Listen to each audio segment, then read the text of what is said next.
हमारी इस कथा में आता है कि सृष्टि का वर्णन। ब्रह्मा जी की रची हुई सृष्टि किस प्रकार आगे बढ़ती है, क्योंकि धरती तो अब आ गई ऊपर, फिर सृष्टि का निर्माण कैसे हुआ। ये बात परसों भी बताई थी कि भगवान विष्णु योग निद्रा में थे, उनकी नाभि से कमल नाम निकली और उससे ब्रह्मा का अवतार, और ब्रह्मा के अवतार के बाद मनु शत्रुपा का जन्म, और उसके बाद आगे की जो संतानें हैं उनका वर्णन इस प्रकार है। एक बार कर्दम मुनि, कपिल मुनि के जन्म की कथा प्रारंभ हो चुकी है। कर्दम नाम के मुनि हुए हैं। कर्दम मुनि ने हजारों वर्ष तक तप किया था और उस तप के प्रभाव से भगवान ने आकर के उनको दर्शन दिया। उस दर्शन में उनका सजा सजाया रूप था। किरीटिनम कुंडलिनम शंख चक्र गदाधरम श्वेतोत्पल क्रीडनकम मनः स्पर्श स्मिते क्षणम, यानी कि बहुत सुंदर रूप। सफेद रंग का कमल भगवान के हाथ में है, गदा है, शंख चक्र पद्म उनके हाथ में है। और कर्दम मुनि को कहते हैं कि आपने जो मैंने कहा था कि इस सृष्टि को आगे बढ़ाए, उसमें मदद के लिए आपने तप किया। तप के प्रभाव से मेरा दर्शन हुआ है और आपकी मनोकामनाएं शीघ्र ही पूर्ण होगी। आज के ठीक तीसरे दिन यानी परसों आपके यहाँ मनु और शत्रुपा आएंगे और अपनी पुत्री देवहूति को लेकर के आएंगे।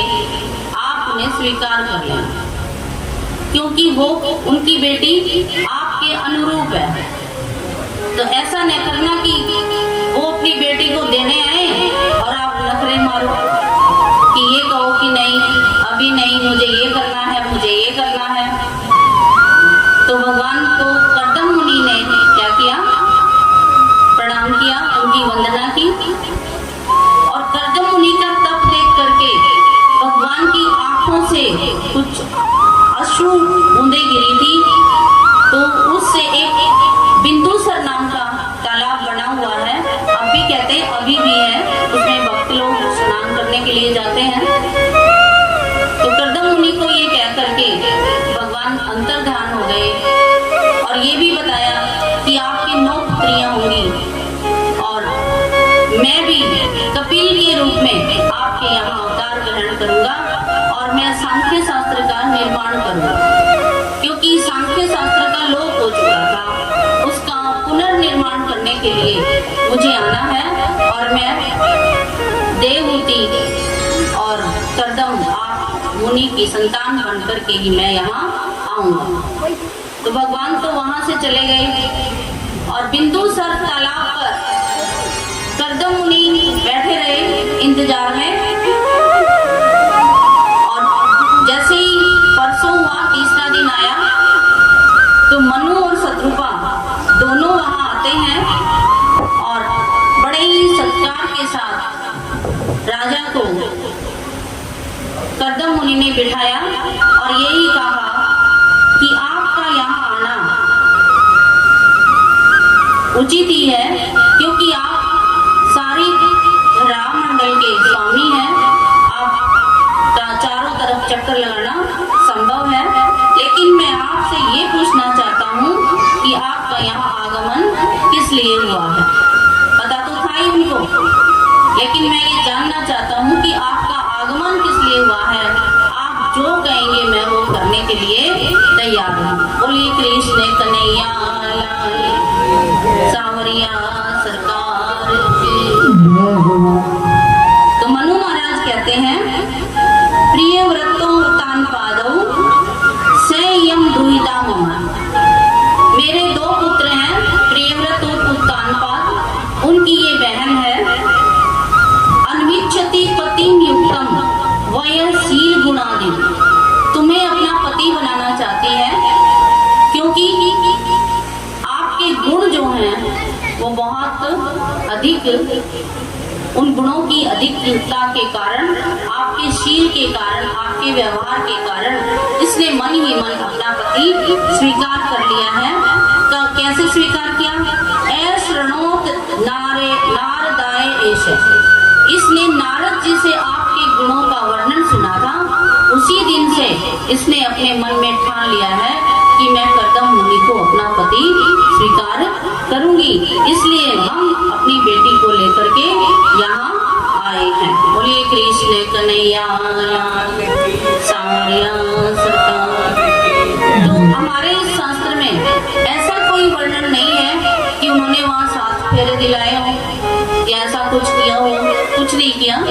केवल मुनि ने यही कहा कि ग्रह्णामि ते, मैं इनको ग्रहण करता हूँ। सिर्फ यही कहा कि मैं इनको ग्रहण करता हूँ। तो इनको ग्रहण क्यों नहीं करूंगा? मैं अवश्य ही करूंगा, क्योंकि कर्दम मुनि बताते हैं कि एक बार की बात है कि आपकी पुत्री देवहूति छत पे खेल रही थी गेंद से। उस समय विश्वावसु नाम के गंधर्वों का विमान ऊपर से जा रहा था। उस विमान से गंधर्वों ने आपकी बेटी को देखा तो वो मोहित होकर के नीचे गिर गई, यानी कि वो इतनी सुंदर थी। तो मैं भी कैसे मना कर सकता हूँ? तो मैं आपकी बेटी को ग्रहण करता हूँ।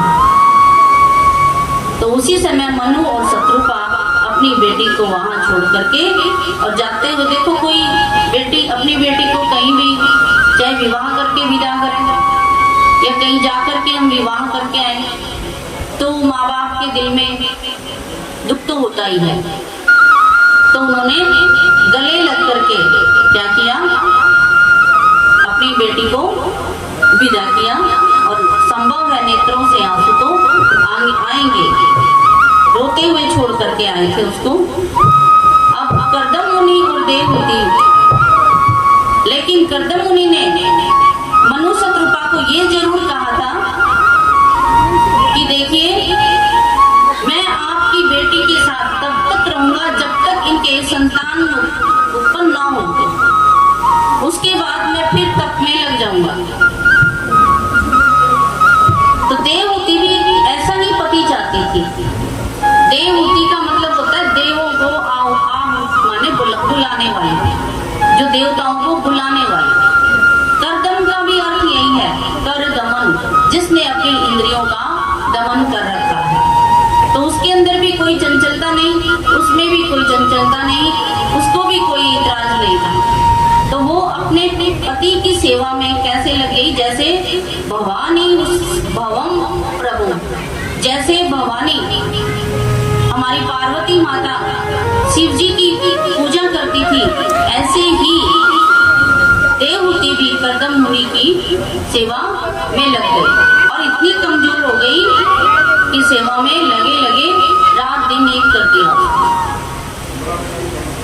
फिर एक दिन कर्दम मुनि ने कहा, तुष्टो अहम अद्भुतौ मानवी मान गाया। हे देवहूति, मैं आपकी सेवा से क्या हूँ? संतुष्ट हूँ। शुश्रूषया परमया परयाश्च भक्ता, और तुम्हारी भक्ति से मैं संतुष्ट हूँ। वरना तो देहधारियों की देह में बहुत अधिक मोह ममता होती है। नहीं, इतनी सेवा कौन करेगा? कहने के लिए कि मैं ही करूँ क्या? हमारे घर में भी कोई अगर एक ही व्यक्ति सेवा पाठ पूजा किसी की करता रहे तो ये इतराज हो जाता है कि मैं ही करूँ, सारा दिन सारे काम मैं ही करूँ।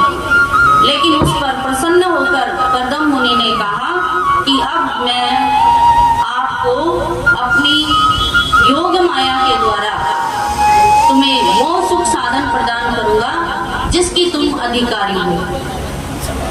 तो ये जान करके कि मेरे पति के पास ऐसी योग माया है, देवहूति बड़ी प्रसन्न हुई और उसने भी कहा कि महाराज, आपने जो कहा था वो करने का समय आ गया है। तो कर्दम मुनि ने एक विमान बुलाया। उस विमान में सारे सुख के साधन थे और तपस्वियों के पास कुछ नहीं होता, घर में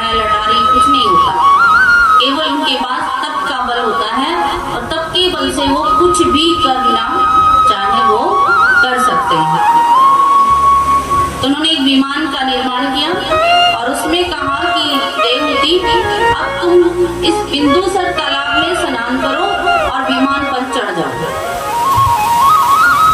तो जैसे ही देवहूति तालाब में प्रवेश करती हैं तो वहां देखती हैं हजारों दासियां हैं।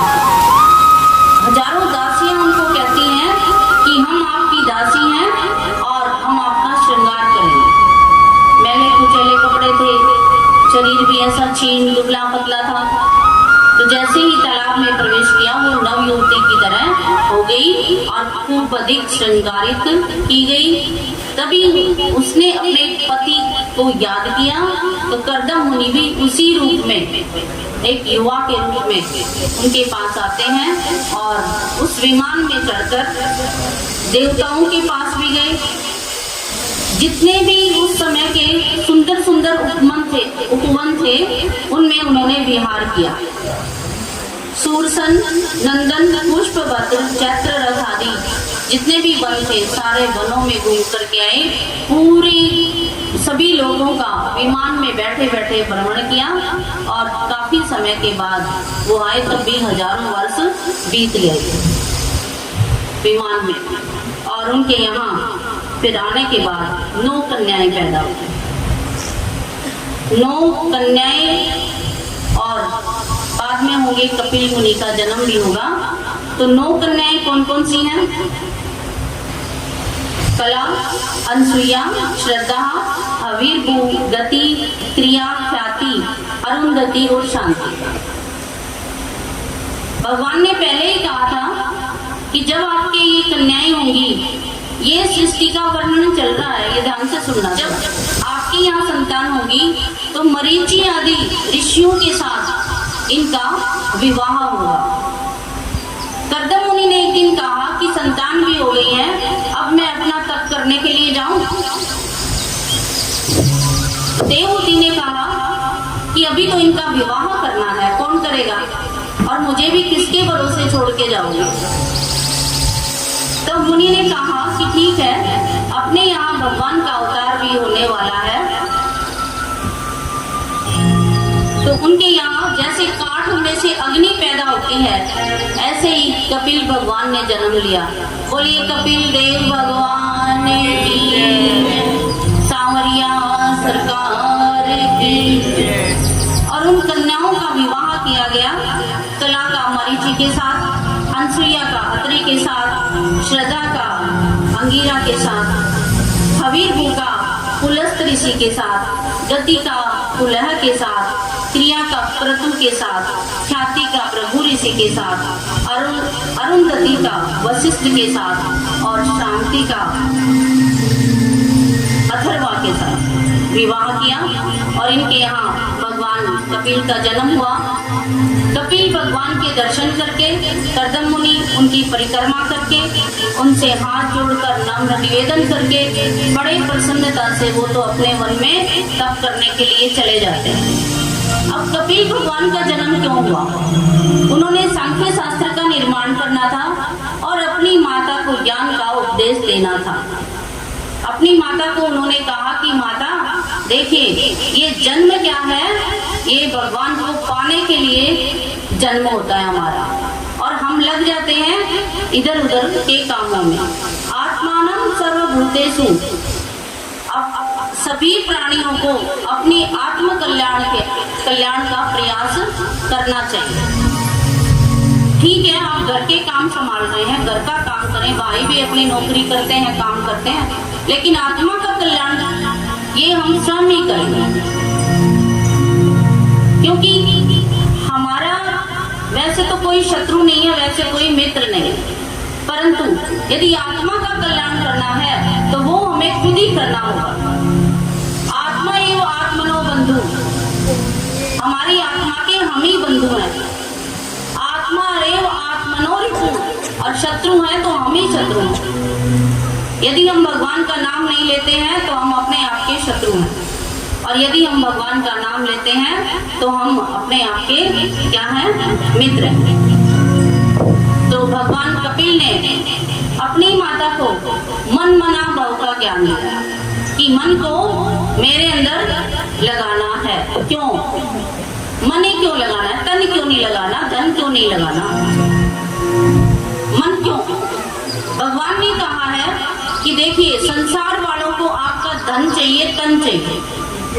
लेकिन आपका मन नहीं चाहिए। कैसे? आपके जेठ के, देवर के, किसी के पड़ोस में शादी है और आप विवाह है लड़की का, आप कुछ नहीं दे रहे, गए भी नहीं, और आप उनको ये कह दो कि मेरा मन तो बहुत था, मान लेंगे वो? मान लेंगे वो कि आपका मन था? नहीं ना।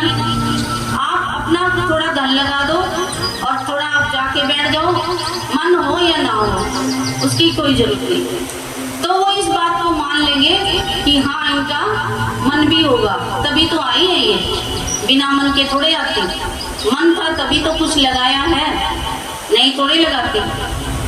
तो भगवान कहते हैं कि संसार वालों को तन और धन चाहिए, हमारा मन नहीं चाहिए। जबरदस्ती लगाते हैं हम मन संसार में, लेकिन किसी को हमारे मन की जरूरत नहीं है। कहीं भी देख लेना चाहिए, कोई भी संबंध में देख लेना।